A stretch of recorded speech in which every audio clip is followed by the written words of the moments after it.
Hola, buenas tardes a todos. Manuel Monteagudo, vocal de Docencia y Formación Continuada de SECOT. En nombre de toda la Junta Directiva, del presidente Xavi Martín, quería daros la bienvenida a este primer curso que inicia la temporada formativa en nuestra sociedad. Y empezamos fuerte porque empezamos con un curso de encuentros con el experto y casos difíciles y complejos en rodilla. Y para ello contamos con la ayuda y con la organización, porque son ellos los que han construido este programa, de SETLA y de AO. Por parte de SETLA, el vicepresidente de la sociedad, el doctor Fernando García de Lucas, el presidente, el doctor José García López, y por parte de OE estará el doctor Carlos Olaya, que es vocal de educación de AO Trauma, y el doctor Miquel Videla, que estará desde Barcelona, estará online, que es AO Trustee de la AO Foundation también, y ellos van a poder presentaros al invitado especial. Ellos le conocen mejor que yo, y la idea es hacer una sesión basada en casos clínicos con el foco en casos complejos, porque ya sabéis que los encuentros del experto tienen que ver con eso. No interrumpo mucho más, deseaos una buena sesión, sabéis que vais a tenerlo todos disponible también online para poderlo visualizar, y quedará también grabado en SECOT para que podáis disfrutar de ello cuantas veces queráis. Y paso directamente la palabra a Carlos. Carlos, todo vuestro. Gracias. Bueno, pues muchas gracias, Manuel.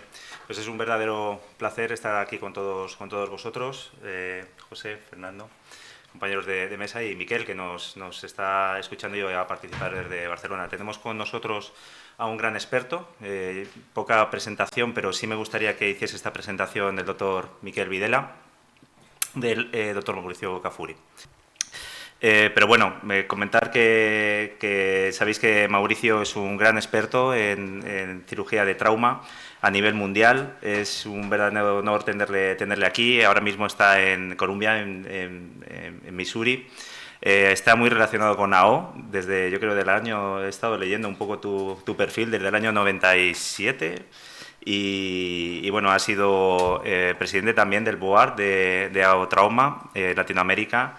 Y bueno, ya todos conocéis también sus trabajos sobre meseta tibial, y me gustaría pues darte la bienvenida y darte las gracias, obrigado, por estar aquí con nosotros. Pues cuando quieras, y luego recuperamos a Miquel. Bien, muchas gracias por la invitación. Yo realmente les agradezco mucho la oportunidad, les pido disculpas por mi portuñol. Espero que puedan acompañar lo que voy a presentar. Yo soy de Brasil y desde 2015 trabajo en Estados Unidos, y como usted bien mencionó, tengo una relación con la O de como 30 años. Arranqué en 92 y en todos estos años he conocido gente que me ha enseñado mucho, me ha inspirado mucho a hablar sobre el tema de la meseta tibial. Y yo tomé la decisión de no hacer esta presentación muy larga para tomar más tiempo a la discusión de casos, porque yo sé que ustedes tienen casos muy interesantes a la discusión. Entonces, yo voy a arrancar apenas con alguna revisión básica, imaginando que vamos a tener gente que tal vez no conozca este trabajo, entonces por eso vamos a seguir por ahí. Yo no tengo ninguna relación comercial con cualquier entidad que produzca o comercialice productos, y mi único conflicto soy un facultad de la Fundación AO. Mi intención es que al final de esta presentación corta, ustedes entiendan el valor de una clasificación tridimensional para las fracturas de la meseta y puedan aplicar estos conceptos durante el manejo de sus pacientes, porque clasificaciones existen muchas. La cuestión es cómo se relacionan con el pronóstico y, más importante aún, con la toma de decisiones. Entonces, si nosotros regresamos a los años 70, donde no se utilizaba tomografía, la radiografía era el estándar. Estas eran las clasificaciones de los años 70, la clasificación de Schatzker, que sigue hasta hoy como una de las más utilizadas, y la clasificación de la OTA. Básicamente, la cosa importante ahí es reconocer que todos miraban mucho la radiografía anteroposterior de la rodilla para comprender qué fractura estaban a manejar, y había siempre una distinción entre fracturas que comprometían solamente el platillo lateral, que son los 3 primeros tipos, y las fracturas que acometen el platillo medial, que son las 4, 5, 6. Y la cosa más importante ahí para los más jóvenes de reconocer es que toda vez que existe una fractura de la columna medial del platillo tibial, En la gran mayoría de las veces, esto es una fractura de muy alta energía asociada con lesión de ligamentos y con una luxación de la rodilla. Pero esto no estaba muy claro a mucha gente y esa es una fractura, por ejemplo, que en la columna medial, que la gente le gustaba mucho poner las placas mediales directas, pero el plan de la fractura, como ustedes pueden mirar ahí, no está muy bien soportado por la placa, porque el plan es plan coronal en este caso. Y estas fracturas se perdían mucho en la evaluación porque la gente tomaba mucha atención en la radiografía anteroposterior. Fíjense en esta radiografía con la fijación de la rodilla, cómo la rodilla sigue con subluxación, porque este era un tipo 4 posteromedial y no está controlada, no hay sustain, no hay cualquier soporte posterior para realmente resistir a esta tendencia de desplazamiento anterior de la tibia por la presión de los cóndilos sobre la meseta posteromedial. Y la cosa es que este es el patrón más frecuente de las fracturas mediales, son las posteromediales. Nuestro amigo de China, el doctor Lu, aquí en una fotografía, un curso que organicé en Brasil, en 2012, 2 años después de su clasificación de las 3 columnas, fue una de las personas que ha hecho una gran contribución para nos llamar la atención de la anatomía axial de la rodilla, especialmente llamando la atención a la columna posterior, como él la llama. Otros amigos de China, en vez de tratar de 3 columnas, trataron de 4 cuadrantes, además separando la región de las espinas y la región de la tuberosidad. Nuestros amigos de Alemania, entonces, mirando la anatomía axial, tomaron la decisión de dividir la anatomía axial en 10 segmentos, tomando atención que para ellos la cosa importante es la reducción de cada uno de los 10 segmentos de una manera anatómica. Por lo tanto, hay conceptos diferentes y mucha gente se preguntó cuántas divisiones necesitamos en la vista axial del platillo tibial. Yo hablé mucho con Joe Schatzker, que es mi maestro, y yo no estábamos 100% de acuerdo en la manera como esto se presentaba. Y por esto nosotros tomamos la intención de, en 2018, publicar un concepto que es la extensión de la clasificación de Schatzker, como se le publicó en 74, pero ahora utilizando la ventaja de la tomografía y de la visión tridimensional. La primera cosa importante es que el platillo tibial tiene 2 columnas y estas columnas son columnas anatómicas y cada columna tiene su menisco y cada columna tiene su correspondencia a un cóndilo femoral y son separadas por un área que no tiene cartílago. Por lo tanto, esta anatomía es muy clara que el platillo tibial tiene, o la meseta tibial tiene 2 columnas anatómicas. Lo que nosotros hicimos con el artículo fue una vez más estudiar la anatomía y mirar lo que hace sentido para llamar una fractura de anterior y posterior. Y la respuesta para nosotros fueron los ligamentos de la rodilla, el colateral lateral y el colateral medial superficial. Todo lo que está posterior a esta línea que conecta estos 2 ligamentos, en la parte posterior del colateral superficial medial, es lo que sería para nosotros la región posterior anatómica de la rodilla, que incluye el cruzado posterior. Y fíjense que es mucho menor esta región posterior que la región anterior.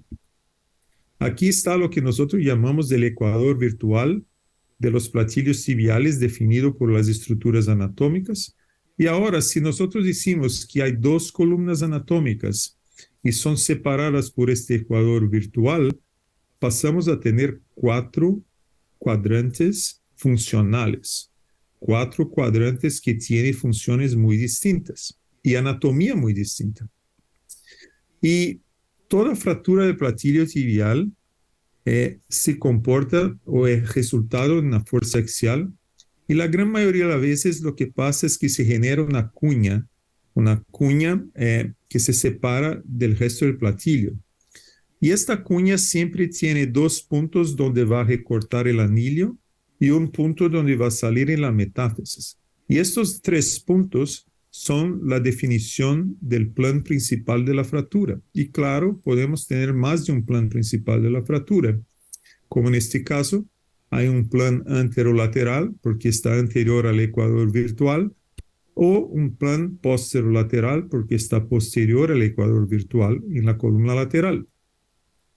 Lo que nosotros tratamos de hacer, Joe Schatzker y yo, fue intentar sistematizar una visión anatómica axial de la rodilla con una aplicación funcional que les voy a explicar. Como ahora, por ejemplo, si uno sabe definir lo que es el plan de la cuña y lo sabe definir anatómicamente dónde está ubicado este plan en relación a las columnas y al ecuador virtual, uno sabe a este momento dónde está el área de inestabilidad del platillo tibial. Una vez más, si uno sabe dónde está el plan, la cosa natural es que uno sabe dónde desea poner el pulgar. Y ahí donde usted desea poner su pulgar es donde usted puede poner y debe poner su placa de sostén. Y por definición, la placa de sostén tiene una función biomecánica excelente una vez que está apoyada paralela al plan de la fractura. Por eso uno tiene que saber la orientación tridimensional del plan de la fractura, que creo es una contribución del artículo de 2018. Y una vez que uno sabe dónde poner la placa, sabe cuál vía de abordaje le parece más adecuada. En este caso, una posteromedial. Posteromedial significando un abordaje posterior al colateral medial superficial. Ahora hay algo más nuevo. En 2022, Schatzker y yo revisamos esto una vez más para llamar la atención de una cosa muy importante que no estaba claro en la literatura hasta este artículo.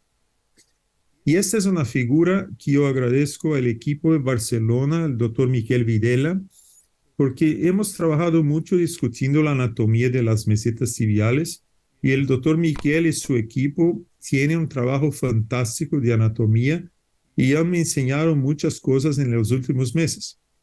Y yo mirando estas imágenes y discutiendo las imágenes todas, para mí, para Joe Schatzker, existe una cosa fundamental que no se comentaba, que si uno mira las mesetas tibiales, no hay solamente una cuestión de haber dos columnas, hay dos áreas distintas, de función distinta. Les voy a aclarar.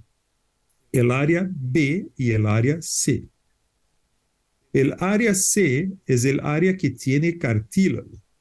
Y este área que tiene cartílago es fundamental que uno intente la reducción anatómica para restaurar la congruencia de la articulación, porque el área de cartílago es el área de sostén de carga, es por donde se hace transmisión de carga. Y para esta área, nosotros siempre escuchamos y aprendimos que se debe buscar una reducción anatómica con estabilidad absoluta, si posible. Ni siempre es posible por el grado de combinación. El área que no tiene cartílago, sin embargo, es completamente diferente. Esta área tiene función de estabilidad, porque ahí está la inserción de la cápsula y ahí está la inserción de los cruzados. Por lo tanto, este área, aunque no requiera una reducción anatómica perfecta, requiere continuidad de las estructuras.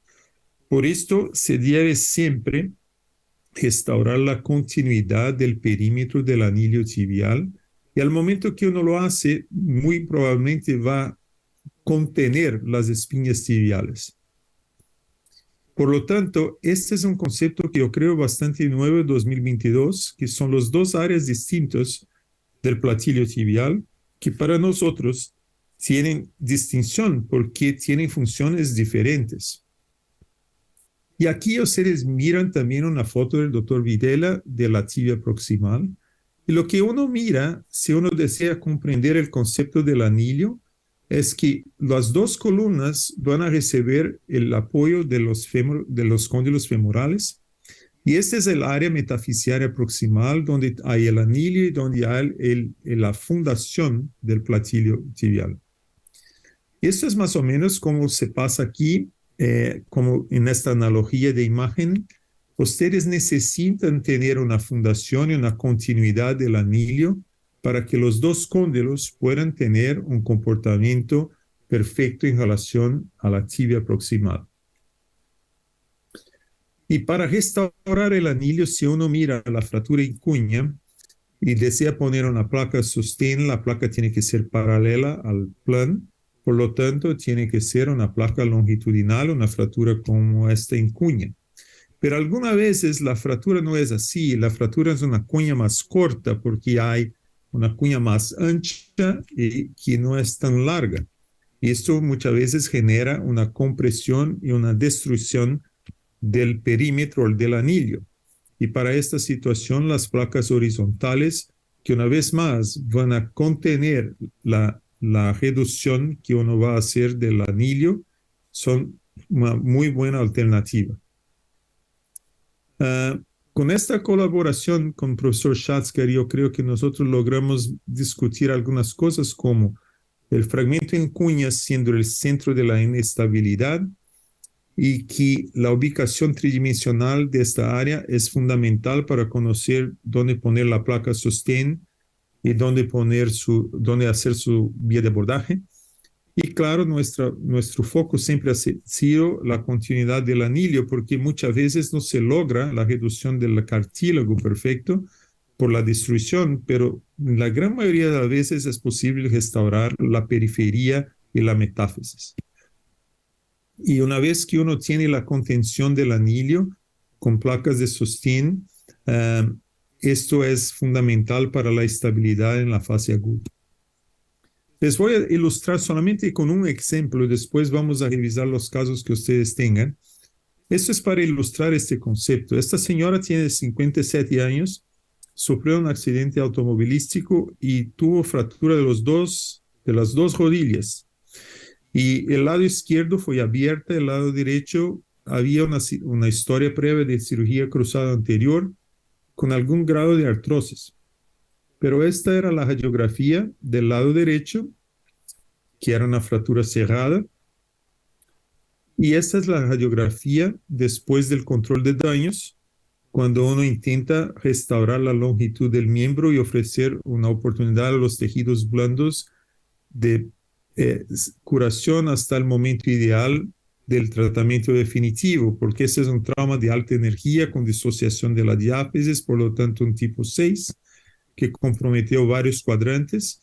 Entonces, esa no es una fractura que uno va a fijar al momento de la llegada al hospital, a menos que sea una fractura abierta que tenga exposición de la superficie articular. Como pueden mirar en el otro lado, el lado izquierdo, esta era una fractura abierta y había una traslación importante. Y entonces, al momento del fijador externo, se tomó la decisión de restaurar la longitud de la diáfisis, lo que facilita mucho después el manejo de la fractura bicondiliana del platillo tibial. Por lo tanto, fíjense, un caso complejo porque fractura bicondiliana bilateral, alta energía, historia previa de cirugía, algún grado de artrosis y una persona muy activa. Sí, esas son las tomografías del lado derecho. Para les dar una idea un poco mejor, siempre hacemos radiografías después que tenemos el fijador externo para tener una mejor comprensión tridimensional de los planos de la fractura. Fíjense que ahí todos los cuadrantes están bastante comprometidos. Y aquí el lado izquierdo, que es el otro lado, que hicimos la misma cosa.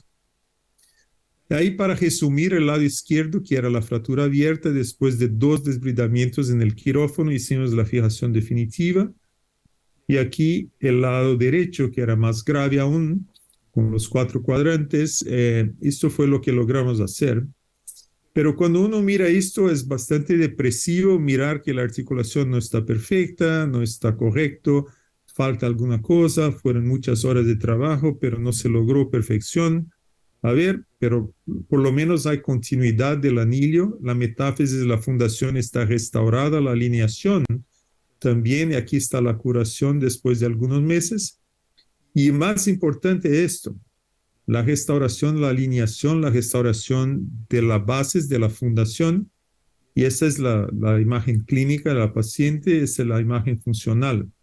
O sea, un resultado muy aceptable para una persona que tuvo una fractura bastante grave y que en algunos casos puede resultar en complicaciones como infección y varias cosas. Esta señora se quedó en el hospital por lo menos 3-4 semanas y recibió varios tratamientos hasta llegar a este momento.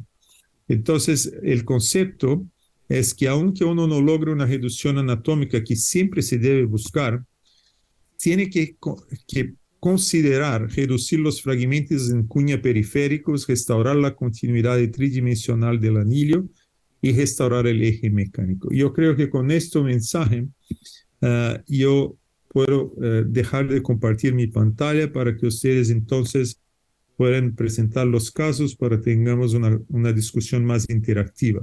Y una vez más, agradezco de verdad la oportunidad de estar con todos ustedes. Muchas gracias.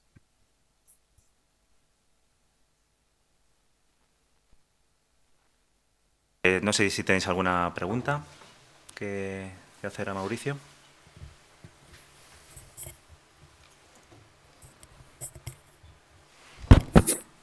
Nada más, simplemente agradecer al doctor Kufuri su presencia aquí, agradecer a la SECOT. Nosotros somos un grupo de traumatólogos que trabajamos en unos hospitales que nos dedicamos a accidentes de trabajo. Estamos acostumbrados al manejo de fracturas de alta energía, pacientes jóvenes, pero con patrones de fracturas muy complejos.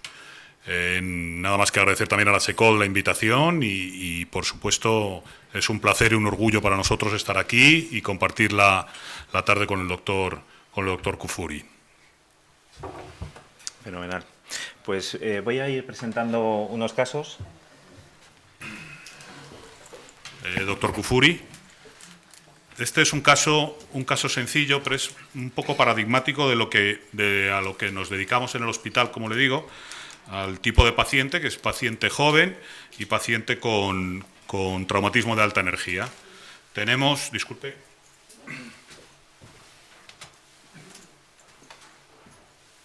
Es un caso sencillo, pero viene a colación para ver un poco cómo es el manejo que hace usted de las fracturas de meseta con fijación externa.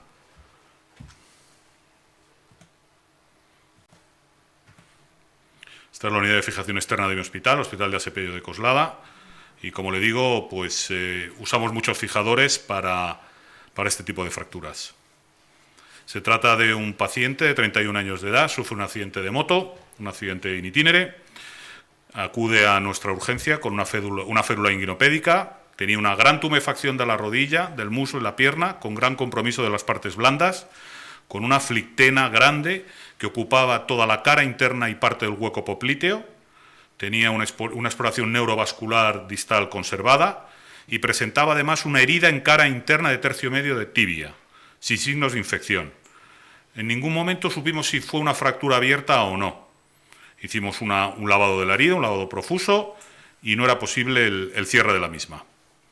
Este es el patrón de la fractura a la entrada. No es una fractura al uso de meseta tibial, como se ve en el escáner, sino más una fractura tipo 6 quizás, con un patrón metáfiso-diafisario más conminuto que lo que era la afectación de las mesetas.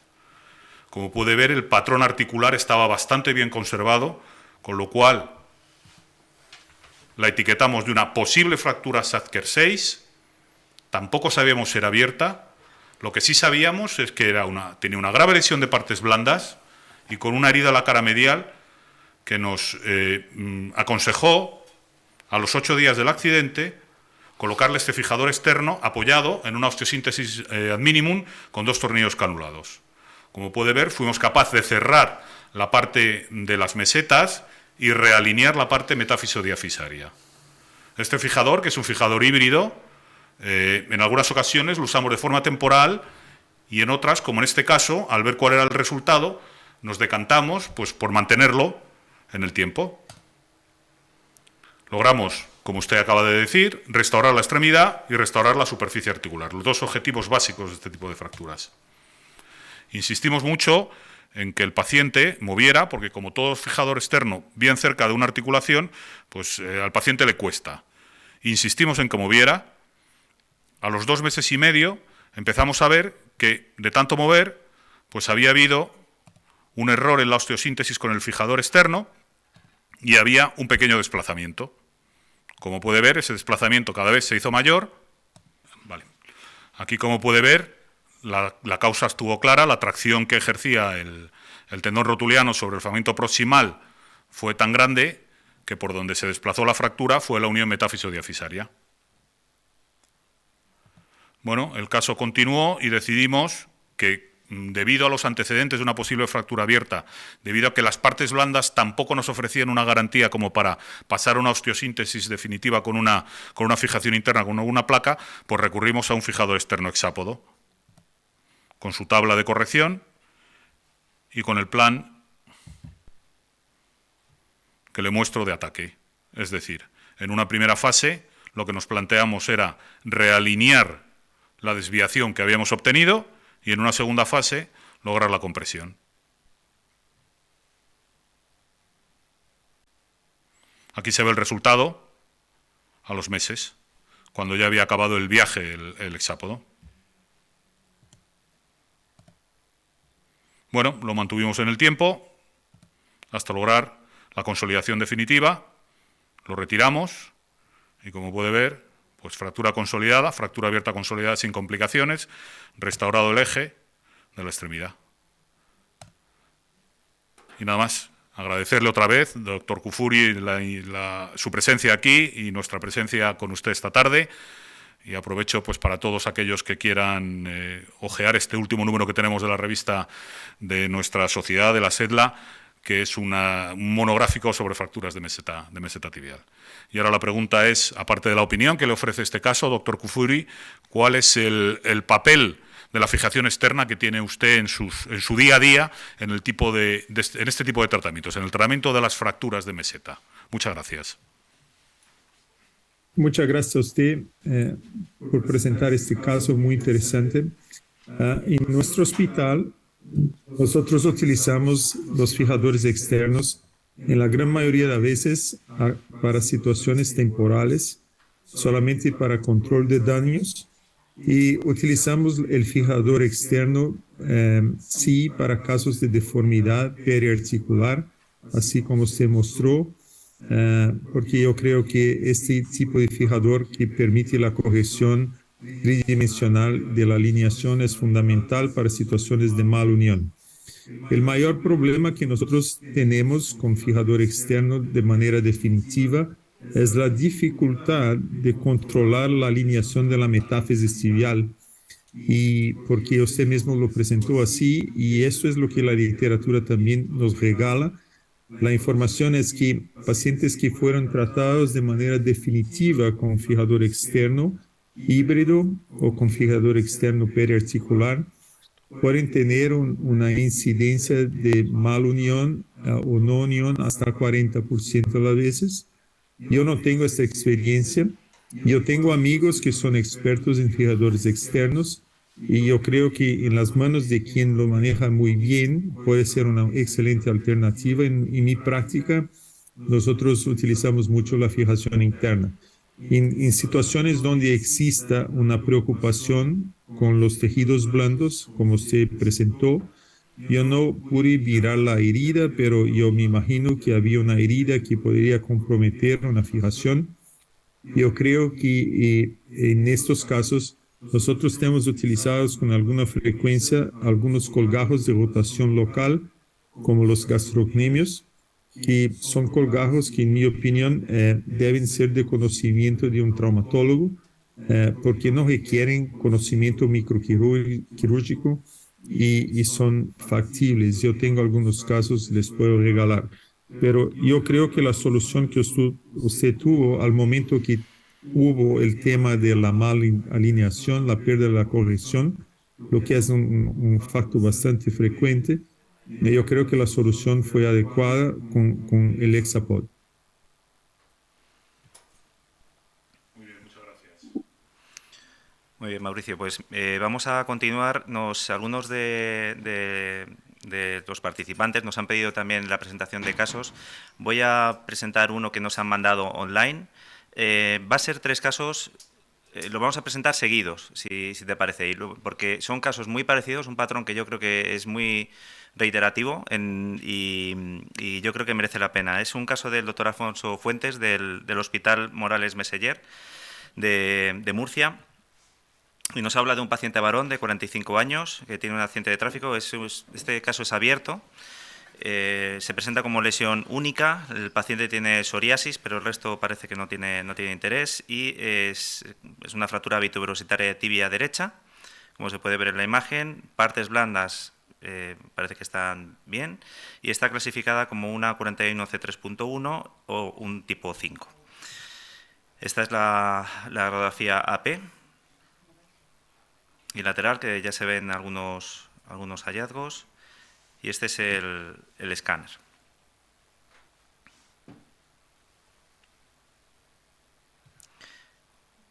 Este es un patrón, por lo menos que yo creo que se repite mucho, sobre todo cuando tiene la cortical anterolateral prácticamente indemne, ¿no? Y queremos llegar a ese fragmento anterolateral central y posterolateral central.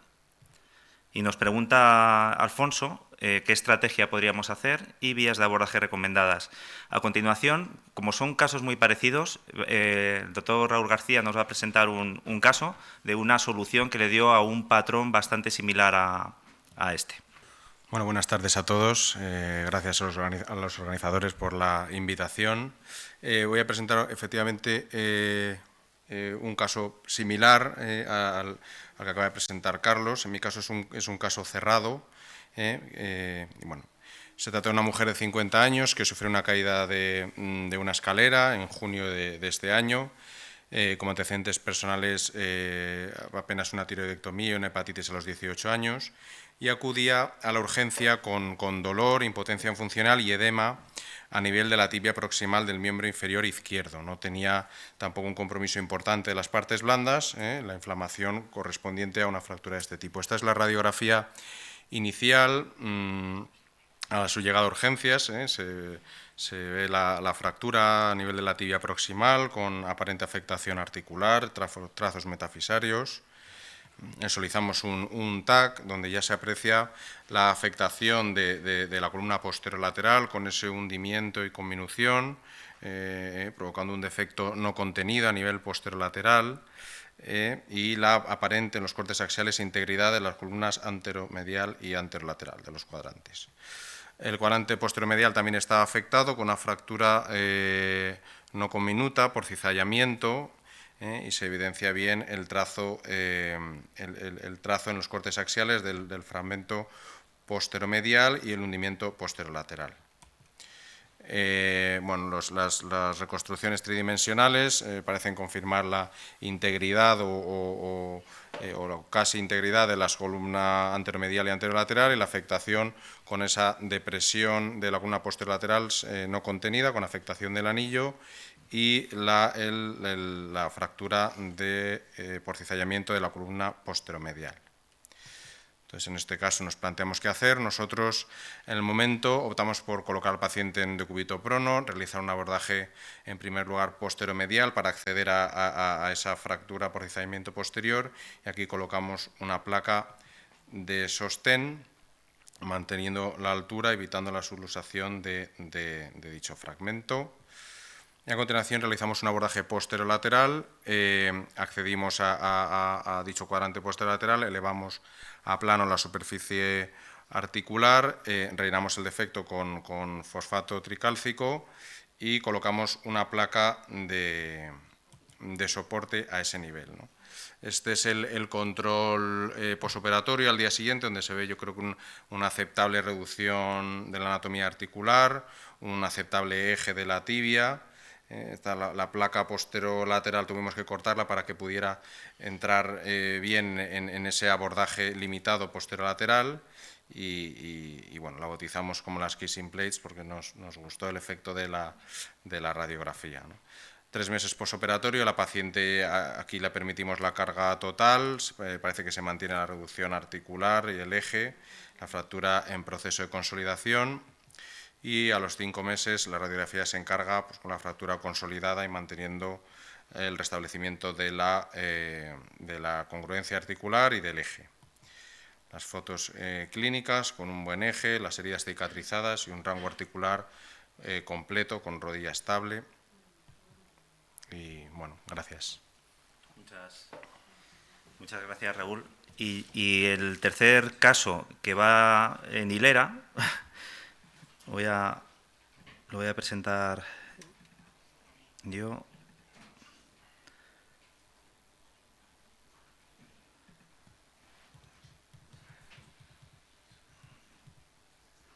Que es este de aquí, porque el patrón se repite de nuevo, ¿no? Es el caso de una mujer de 68 años, tiene una caída casual y esta fractura también bitubirositaria.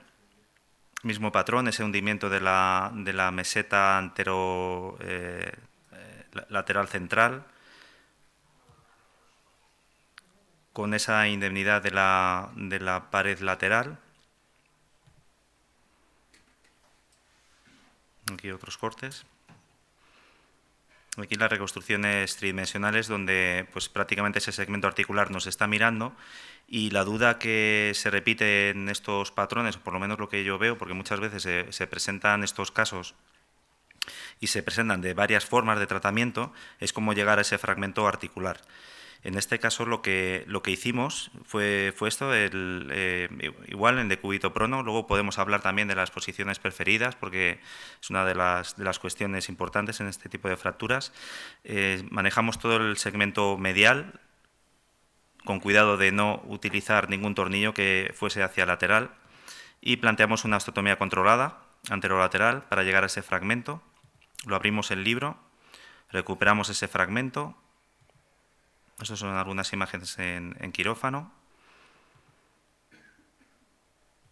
Y como ya cerramos la osteotomía controlada, y este es el resultado radioscópico, radiológico inicial, al mes, a los 3 meses, a los 4 meses, el resultado radiográfico es aceptable, o por lo menos nos lo parece, y el resultado clínico también. Y sobre todo era para ver cómo estos patrones que se repiten, porque yo te he visto casos también tratados, quizás algunas veces incluso de forma diferente a estas, cómo llegar a ese fragmento y qué propondrías para el caso de Alfonso, que si quieres te lo vuelvo a poner aquí.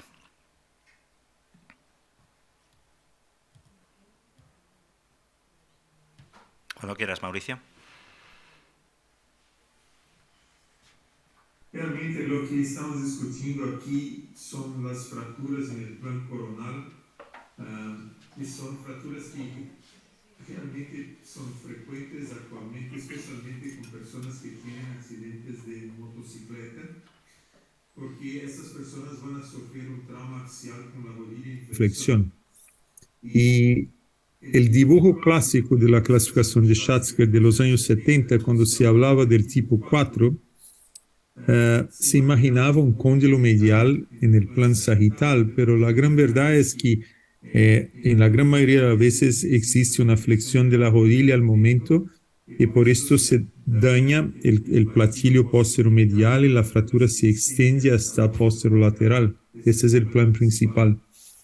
Porque es un plan único, hay algunos autores, y yo he hecho así algunas veces, cuando yo veo que hay un split bastante largo posteromedial, me gusta tener el paciente boca abajo y me gusta utilizar la ventanilla de la fractura del plan medial para entonces reducir el fragmento posterolateral por la ventanilla.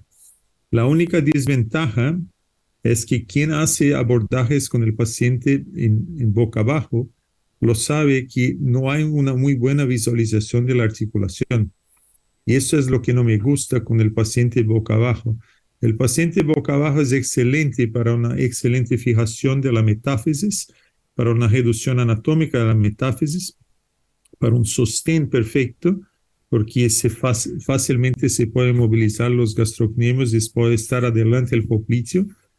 Pero el posterolateral es complicado con el paciente boca abajo, porque este abordaje que se presentó durante esta reunión, que es el abordaje de Carlson con el paciente boca abajo, se tiene que entonces trabajar en una ventanilla muy pequeña y no se logra mirar la superficie articular muy bien.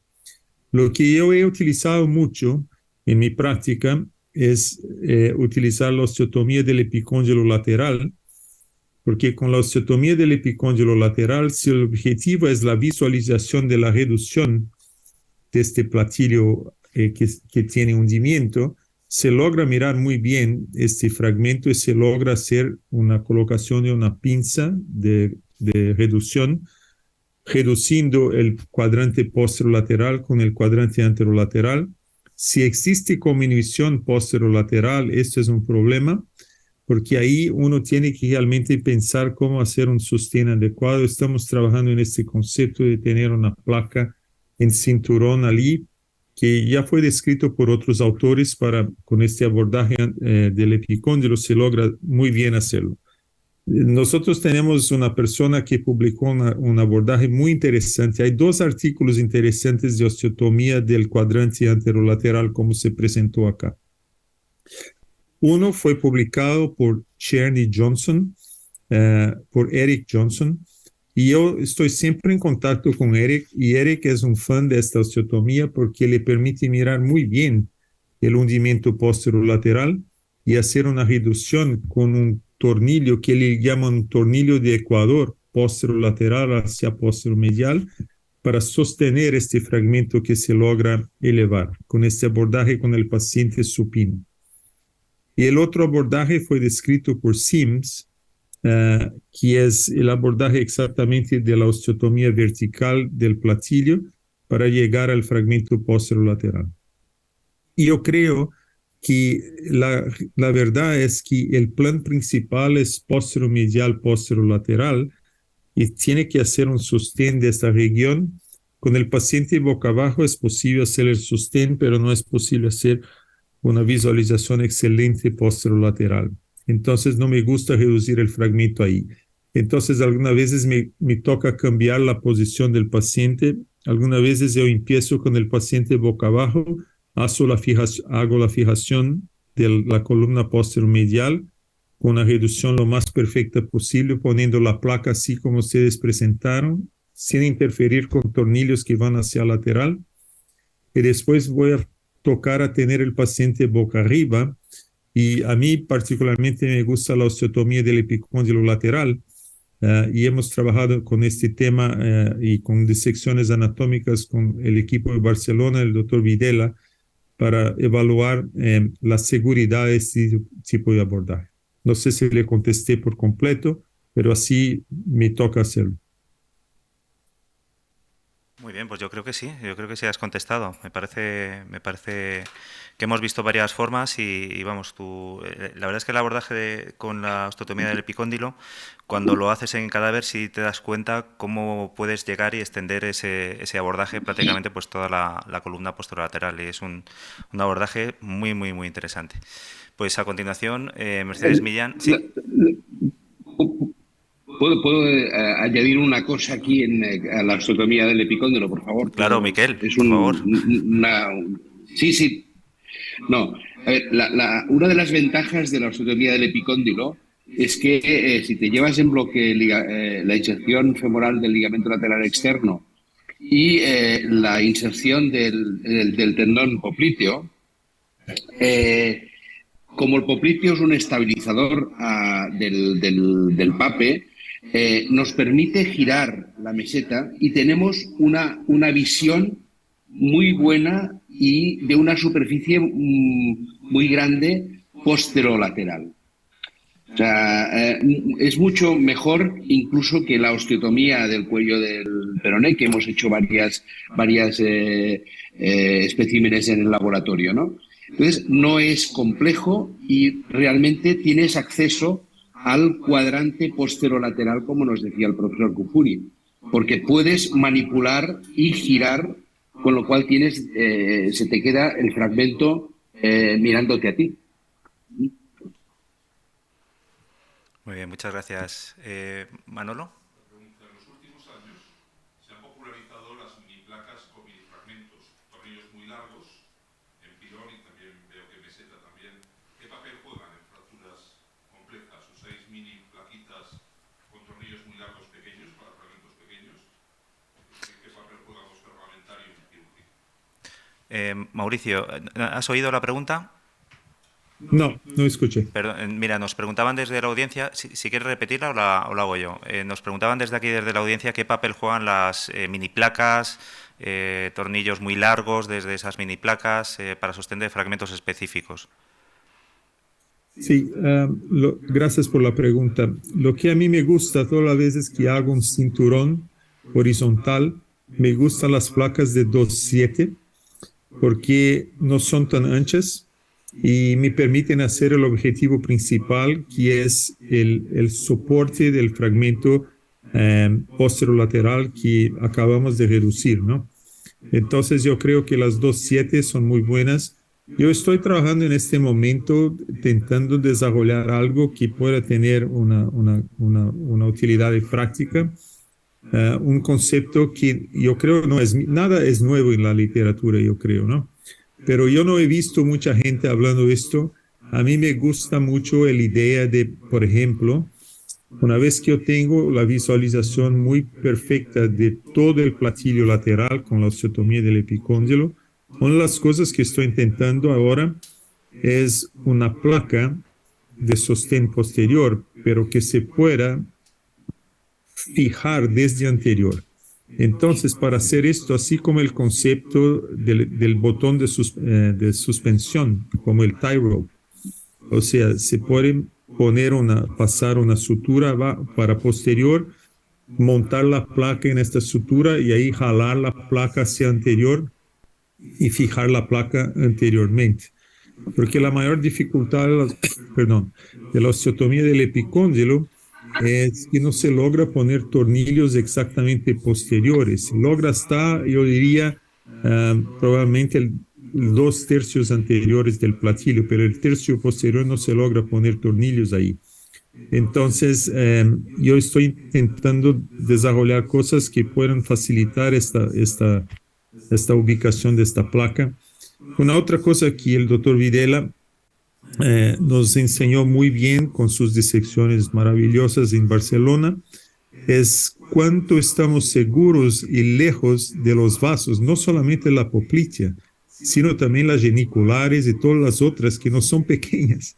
Entonces, esta es una otra ventaja de este abordaje, es totalmente intracapsular. Uno está trabajando siempre dentro de la rodilla y es bastante seguro estar ahí porque todas las estructuras de risco como el nervio y los vasos están todos por detrás de la cápsula y por detrás del poplitea. Entonces, yo creo que hay muchas ventajas técnicas que estamos estudiando para eso. Muy bien, muchas gracias, Mauricio. Pues a continuación, Mercedes Millán, del Hospital El Tajo de Aranjuez, nos va a presentar también un caso abierto. Por favor, Mercedes. Hola, buenas tardes. Bueno, yo vengo del Hospital del Tajo y voy a presentar un caso sí que está abierto. De hecho, es una paciente que ha llegado hace relativamente poco. Así que nada, a ver, os lo comento. Es una señora de 44 años que sufre una caída casual desde una altura de aproximadamente 1,5 metros. Como antecedentes personales únicamente comentar que tiene sobrepeso y acude a urgencias con dolor e impotencia funcional de rodilla izquierda. Con estas placas iniciales, tras la inmovilización.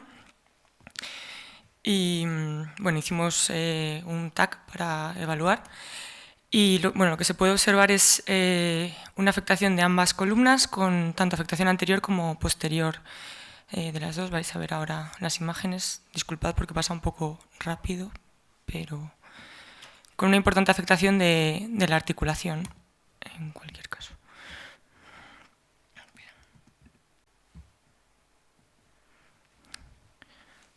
Este es el sagital.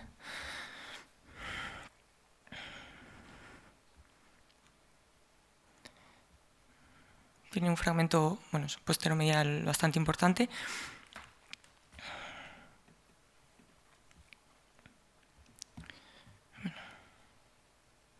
Y con importante afectación de la articulación, como se puede ver.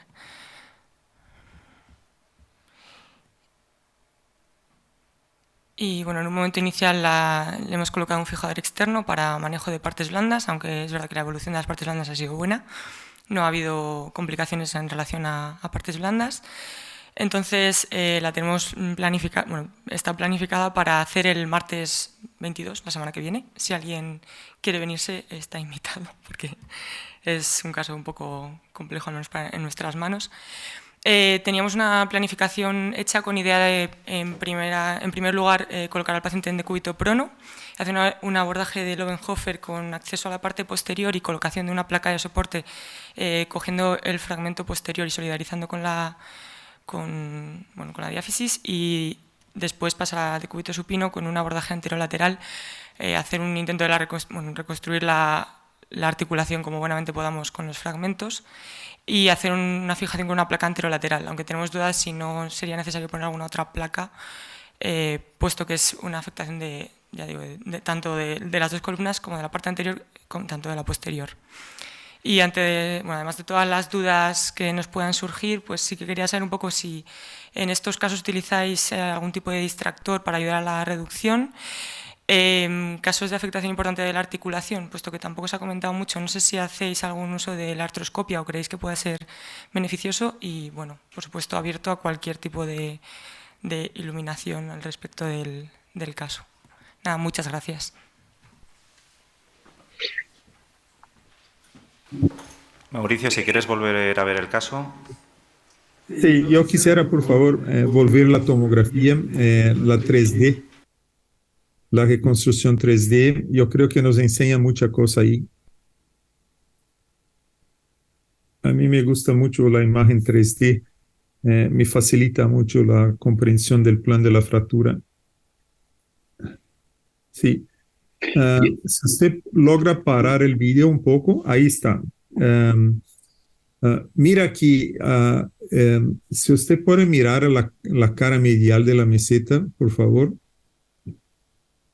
Sí, hay un fragmento posteromedial, pero la cosa que me llama mucho la atención es este fragmento anteromedial que está muy desplazado ahí adelante. O sea, para mí es muy difícil tener una reducción excelente posteromedial sin tener un buen control de este fragmento anteromedial, porque hay el plan coronal, pero la fractura se extiende medialmente, porque los dos cuadrantes, anteromedial, posteromedial, están comprometidos ahí. Y ahí, una vez más, utilizando la regla del pulgar, ¿no? Yo creo que estos dos cuadrantes necesitan algún tipo de reducción y sostén. Una de las cosas que yo hago muchas veces en casos así, yo hago un abordaje medial directo con el paciente supino. No les digo que es mejor así, solamente les digo cómo hago. Y les puedo compartir el video también. Yo hago un abordaje medial directo porque con el medial directo me logra mirar anteromedial, posteromedial. Yo puedo estar adelante del músculo popliteo mirando entonces el cuadrante posteromedial y puedo estar adelante el colateral medial mirando el anteromedial. La cuestión del medial que la gente muchas veces no tiene el concepto es que medial no es tan sencillo como lateral, porque hay el colateral medial y uno no puede sacar el colateral medial para mirar los fragmentos como se hace lateral. Ahí está el truco. El truco es que no se puede de manera ninguna levantar el colateral medial completamente. Lo que yo hago es hacer una abertura de las fibras del colateral paralelo a la orientación de las fibras para mirar la reducción de la meseta anteromedial, pero manteniendo el colateral medial en la posición. Y es posible, yo tengo un video que le puedo compartir con mucho gusto, que es un video que muestra todas las ventanas que se puede trabajar con un abordaje medial directa. Se puede ir posteromedial, se puede ir anteromedial, se puede ir intraarticular con la artrotomía parapatelar medial, todo por la misma incisión de piel. Claro, tiene que hacer una incisión más larga, no va a ser una incisión pequeña, porque no le permite, y ese es un error muy grande. La gente que va a operar estas cosas piensa que la mínima invasión son cirugías de pequeña incisión.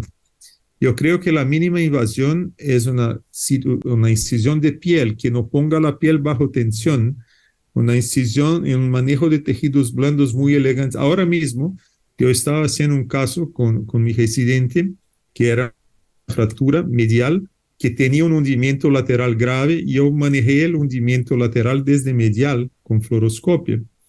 Pero el manejo de las estructuras mediales fue exactamente como les dice, manteniendo la inserción del colateral medial. O sea, en resumen, yo creo que usted puede empezar con Lobenhofer, no hay problema, va a tener una excelente referencia de sostén posterior de la reducción de la metáfisis, pero este paciente necesita la reducción del cuadrante anteromedial, y para mí es muy difícil hacerlo con el paciente boca abajo. Yo tengo mucha dificultad de hacerlo. Yo no sé si ustedes tienen una otra experiencia, pero para mí, yo tengo algunos criterios para poner el paciente boca abajo. Criterio número 1 es que la fractura sea posteromedial y no tenga compromiso anteromedial. Criterio número 2, no tenga hundimiento medial, porque si hubiera hundimiento medial, yo no logro hacer ninguna reducción desde posterior-medial. Y el medial no acepta hundimiento. El lateral acepta alguna cosa, pero el medial no acepta casi nada, porque es donde pasa toda la carga. Y la otra cosa, me gusta cuando tengo un trauma como este de alta energía, me gusta tener una resonancia para saber cómo están los meniscos, porque algunas veces los meniscos están tan comprometidos y si uno va con el paciente boca abajo, no logra hacer ningún trabajo con los meniscos. Y los meniscos son la parte importante ahí. Ayer, por ejemplo, operé otro platillo que había una desinserción del corno posterior del menisco lateral. Había un hundimiento de 4 centímetros. Y ahí, claro, el menisco se va junto.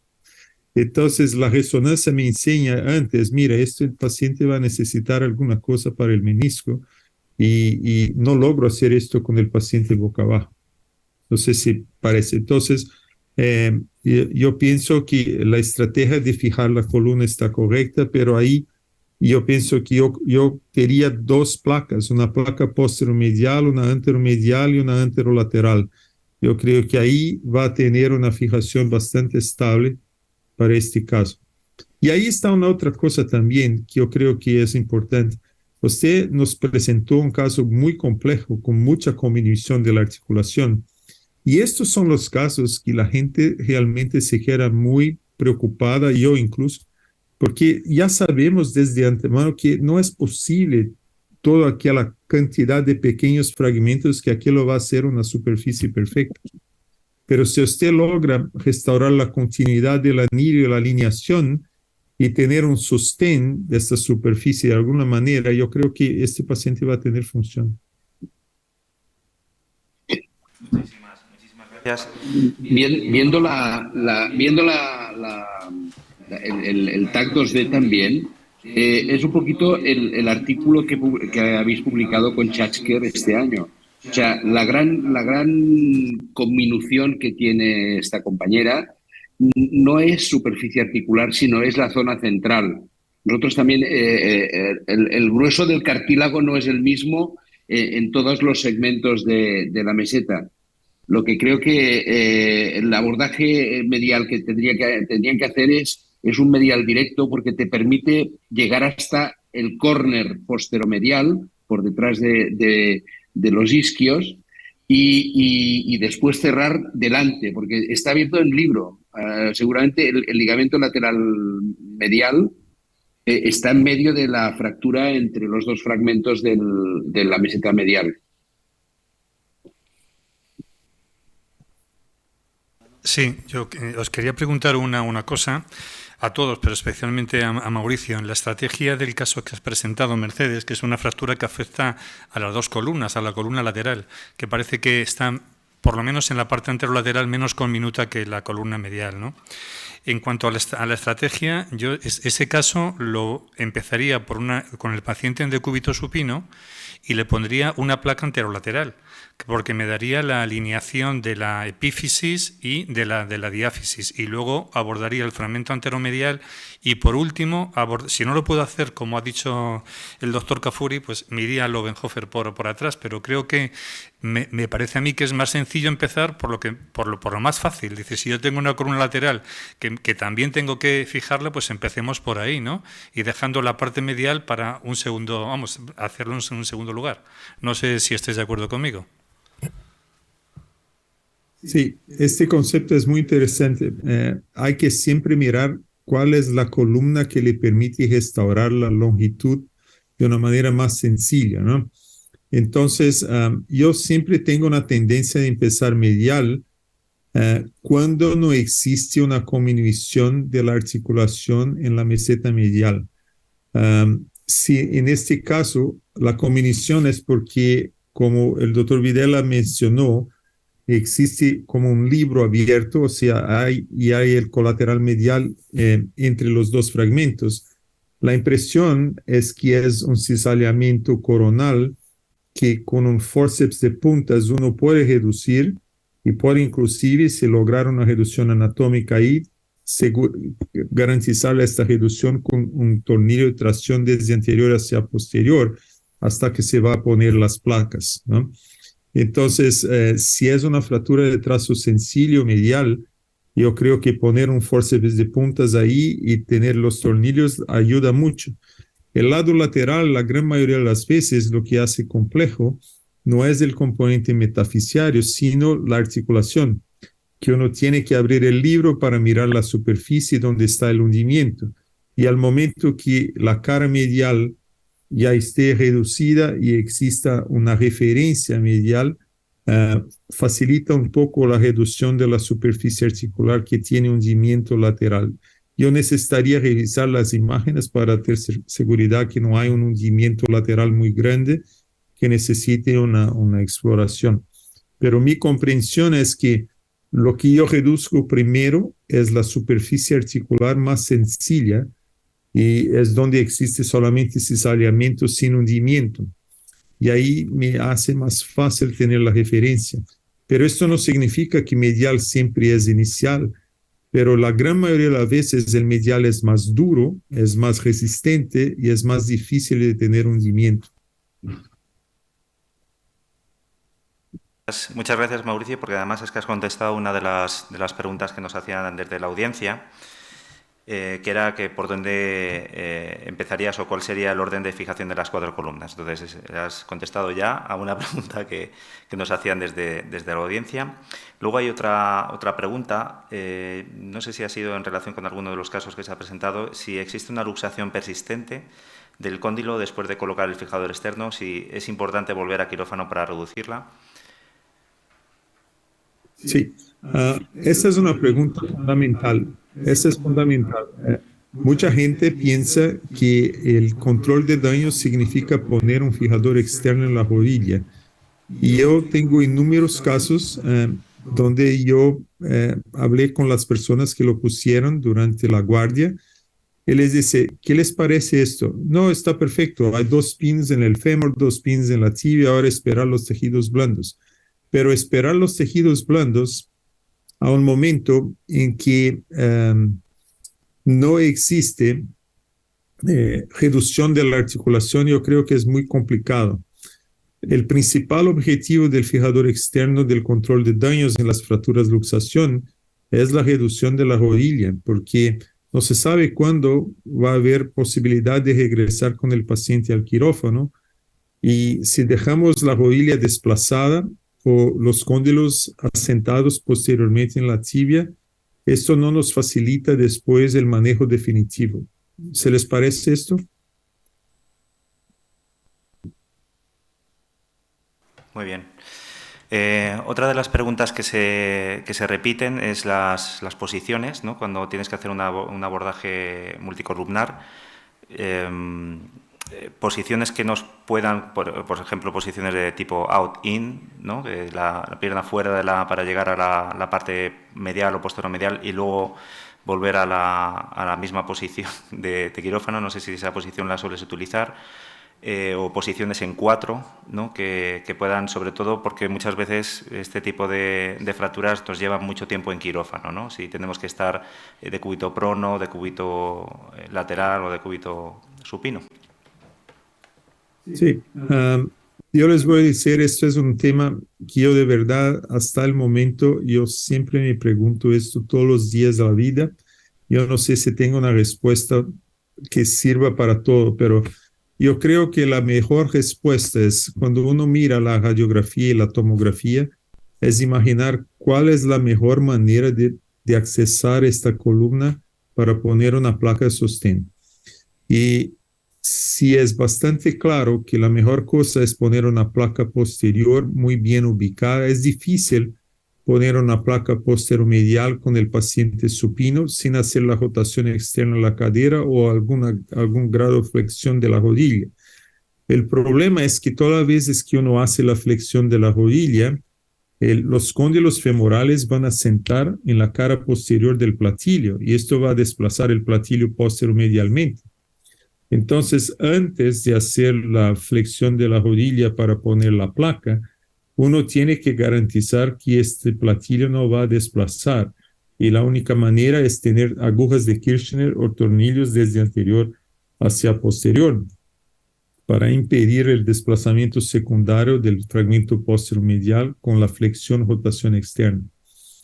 Y la mejor posición, por eso la posición de Lobenhofer funciona muy bien, porque con el paciente boca abajo, la rodilla está extendida o casi completamente extendida. Esto facilita la reducción del fragmento, porque los cóndilos femorales no están traccionando, no están jalando el fragmento posteromedial. Pero a mí, les digo, si tengo un split muy largo, posteromedial, me gusta tener el paciente boca abajo primero. Trabajo bien, afastando el gastrocnemio, yendo adelante el popliteo, y poniendo la placa de sostén, reduciendo la metáfisis.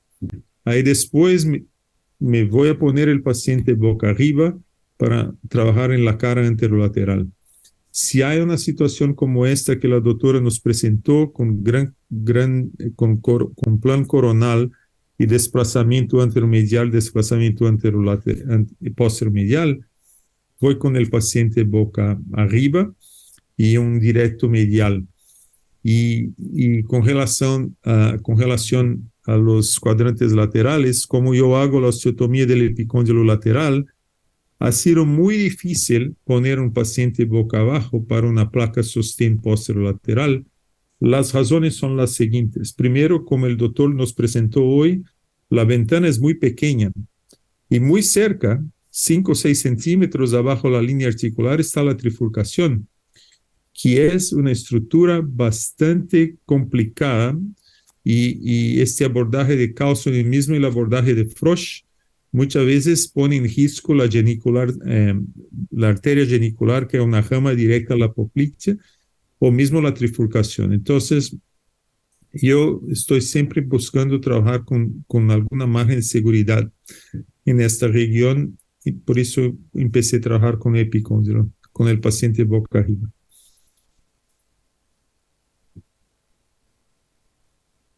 Mauricio, yo te querría hacer una pregunta porque no la hemos respondido nadie, o tú o quien quiera. La doctora nos ha preguntado el uso del distractor, sí, y también la artroscopia. Entonces, bueno, en este tipo de fracturas, si vas por posterior, la artroscopia no la puedes hacer porque no tienes acceso. No sé, ¿nos puedes explicar un poquito tu experiencia?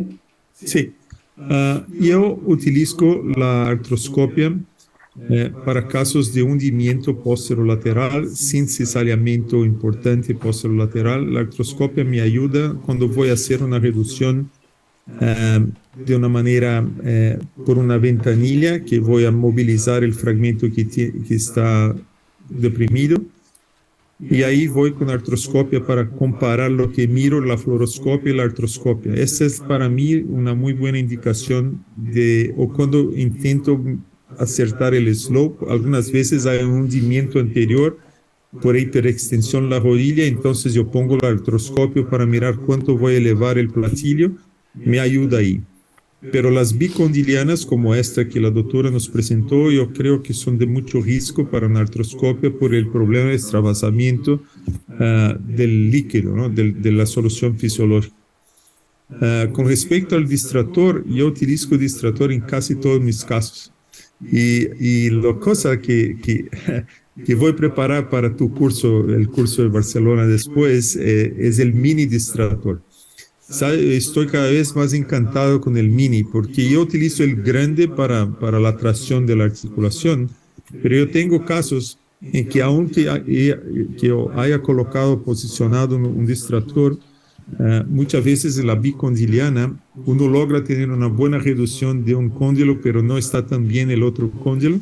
Y por eso Eric Johnson utiliza dos distractores, David Helfet utiliza dos distractores, una a cada lado de la rodilla. Yo no tengo esto, pero yo utilizo un mini distractor en la cara medial, porque el mini distractor pongo una aguja en el platillo medial, en la otra en la metáfisis, y hago la distracción de la columna medial. Y ahí además la distracción de la articulación, yo tengo la distracción de la columna medial para hacer lo que nosotros decimos un ajuste fino del varo valgo de esta articulación, y me ayuda bastante. Entonces, yo creo que los distractores son herramientas de mucha utilidad. Cuando yo hago la osteotomía del epicóndilo lateral, por ejemplo, me gusta poner el mini distractor con un pin en el cóndilo lateral, el otro pin lateral en la tibia, y ahí con la rodilla en flexión para proteger el nervio peroné, yo voy haciendo la distracción con el mini distractor, y ahí tengo la visualización más que completa de todo el platillo lateral, y logro hacer la reducción. La dificultad que tengo en el posterolateral les voy a contar, es cuando existe el fragmento muy cerca del anillo, está como a 90 grados, está vertical, y ahí yo tengo una dificultad muy grande de reducirlo, mismo que yo le mire bien, porque está hundido, está impactado, y yo no tengo un ángulo de ataque perfecto para corregir esto perfecto, aunque venga por una ventanilla anterior, porque es muy difícil esta impacción del perímetro. Estoy aprendiendo, hay cosas que estoy buscando respuestas. Pero el distractor yo creo que es muy útil. Y el mini distractor, le mando una foto a Miguel y a ustedes si quieren, me ayuda bastante. Tengo una foto de hoy incluso, que utilicé el mini distractor hoy mismo para un caso. Sí, yo quería preguntarle a Mauricio si tiene algún truco que nos pueda recomendar a la hora de hacer la osteotomía del epicóndilo. Sí, yo no sé cuánto tiempo tenemos aquí, pero si quieren comparto con ustedes un video para mostrar esta osteotomía. Es fácil, les puedo mostrar. La cosa más sencilla es realmente entender que, como el doctor Videla les mostró, les informó, tiene que sacar el tendón del popliteo junto con el colateral lateral. Mucha gente no lo hacía así, hacía solamente el colateral lateral y no sacaban el popliteo. Yo creo que este es un error muy grande, porque sacar el popliteo facilita muchísimo la rotación de la tibia. Y entonces, para poder hacerlo correcto, tiene que estar muy pegado al cartílago, porque el popliteo está muy cerca del cartílago articular. Y tiene que estar con una osteotomía que va realmente más profunda, o sea, como 7 milímetros en el cóndilo lateral. Y la verdad es que, si ustedes se recuerdan la literatura de los ligamentos, Houston fue la primera persona que habló de esta osteotomía del epicóndilo, porque él la hacía para tensionar la estructura posterolateral, reinsertando el epicóndilo más profundo. Entonces, es una osteotomía muy fácil. La cosa más crítica, yo creo que la gente muchas veces no la comprende, es cómo separar el menisco lateral de estas estructuras posterolaterales. Y por eso yo hago la osteotomía. Y ahí existen los ligamentos menisco tibial, menisco femoral. Y el equipo del doctor Videla nos mostró muy bien que hay un componente del menisco femoral que se va al colateral lateral también. Entonces, lo que yo hago al momento que yo tengo estos ligamentos afastados, despegados del hueso. Yo voy con un bisturí y hago la separación completa del menisco lateral, de la tibia, del menisco tibial, y ahí yo desplazo todo el menisco lateral al intercóndilo. Y ahí con esto, con el menisco lateral como si fuera, no sé en español, el bucket handle. Un asa de cubo. Sí, muchas gracias. Y como si fuera esto, entonces se logra mirar muy bien esta esquina posterolateral. No sé si... Pero la cosa... Sí, Mauricio, perdona. No, sigan, por favor, disculpe. No, bueno, no sé si cuánto tiempo tenemos para continuar por el vídeo que decía el doctor Cafuri. Ya, yo les puedo mostrar, si ustedes tienen algún tiempo, yo les puedo mostrar. Pues muy brevemente, mientras tanto yo voy a ir cerrando con los mensajes, así que yo he ido cogiendo.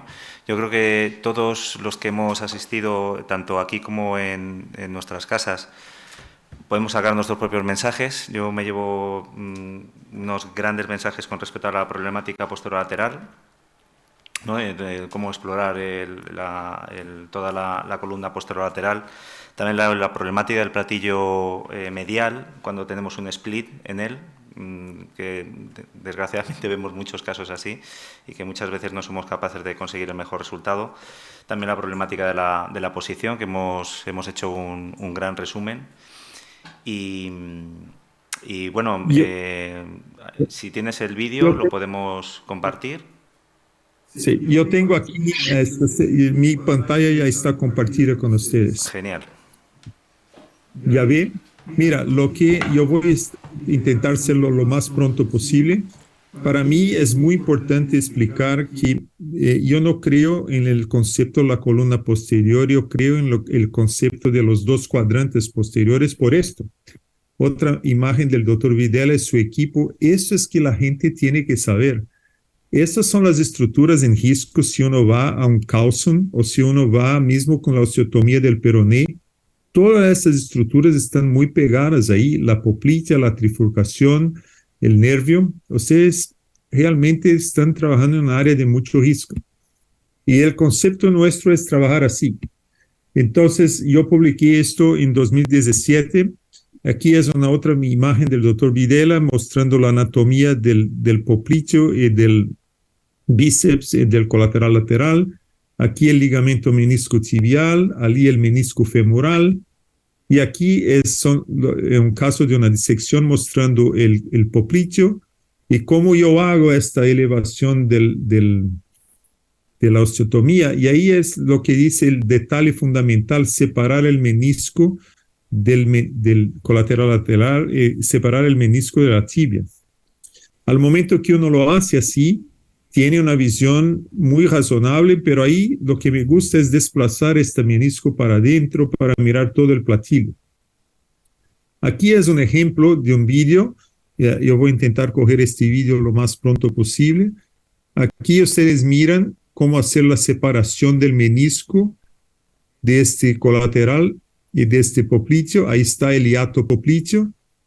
Y al momento que entonces todo está liberado, uno va rápidamente a hacer la movilización del menisco lateral, elevando el menisco lateral de la tibia, como ustedes pueden mirar ahí.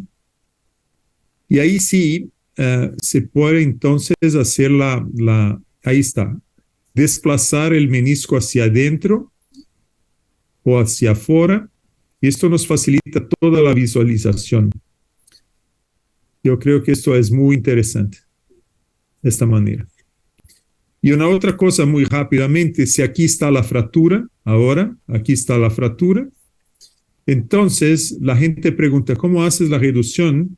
Aquí está el split posterolateral.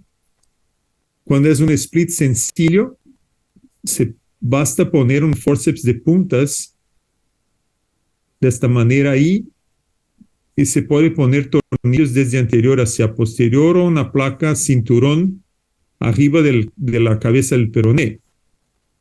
como ustedes pueden mirar ahí. Y a mí me gusta, y ahí están las agujas de Kirchner de anterior a posterior, y estamos trabajando siempre adentro de la cápsula, entonces no tenemos que nos preocupar con el nervio o con los vasos. Y aquí el concepto que les dice de una placa suspensorio, se hace los túneles anteriores, se pasa los tapes para atrás, y ahí se pone una placa, y de estos tapes se jala la placa hacia anterior, para intentar entonces hacer la fijación con la placa de sostén jalada anteriormente por algunos tapes. Bien, yo creo que paro por aquí para no avanzar mucho el tiempo. Como ustedes han visto, muchas de las imágenes que utilizo en mis presentaciones son del grupo del profesor Videla, por lo que quiero públicamente agradecer por este trabajo de colaboración que me ha enseñado muchas cosas. Y para mí siempre un gusto estar aquí con ustedes en España, ahí con ustedes en España. Y ustedes no saben, pero acá en Estados Unidos hay algunas compañías que entregan algunas cosas buenas de España, como las tapas de las cosas. Yo siempre estoy importando cosas de España, como el salchichón de Vic y cosas que son fantásticas que ustedes tienen en España. Muchas gracias por la oportunidad, la invitación. Tío, desde aquí, muchas gracias. Sí, agradecértelo. Bueno, no tenemos palabras de agradecimiento y sí nos gustaría que fuese Miquel el que cerrase el encuentro, porque ha sido también gracias a él el contacto contigo. Bueno, pues muchas gracias a todos los que habéis podido disfrutar de esta hora y media de conocimiento y de una de las personas para mí mejores que conozco. Y yo resumiría esta hora y media en una frase que nos ha dicho Mauricio, ¿no? Que la reunión con los expertos son... ¿Quiénes son estos expertos? Los que siguen aprendiendo. O sea, todos seguimos aprendiendo y Mauricio nos ha dicho que él sigue aprendiendo cada día. Cada caso es muy difícil y cada caso tiene que ser tomado de una forma individualizada, que creo que es la conclusión que hemos de sacar de esta hora y media compartiendo con Mauricio. Gracias a todos, a la SETLA, a la O y a la SECOT por habernos facilitado esta tarde. Un gusto. Muchas gracias a todos ustedes. Un placer. Pues... Gusto verlo, Miguel. Un abrazo. Igualmente, Mauricio. Un abrazo muy grande. Pues muchas gracias Carlos, a todos. Gracias a todos los ponentes, gracias a todos los participantes también.